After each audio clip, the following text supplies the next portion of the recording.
Administration has made it a point to detain as many people as possible, and they don't really discriminate by whether or not it's efficient, effective, part of the overall strategy, legal. It is important to know what rights you have when you're interacting with immigration enforcement. If they come to your house, you don't have to let them in. It's not obligatory just because, hey, I'm ICE. The only time you have to let them in is if they have a judicial warrant. Make sure to ask for that.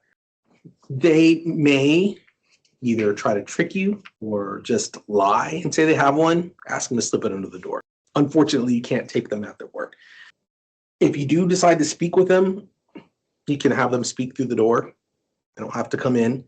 You don't want them in your house looking for things and other people, because if they're looking for one person and there's other people there, they'll take everybody.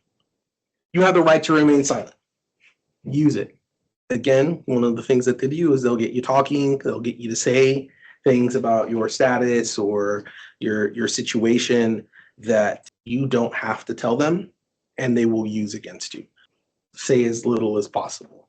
You can refuse to answer questions if they ask you. I choose to remain silent is a valid option.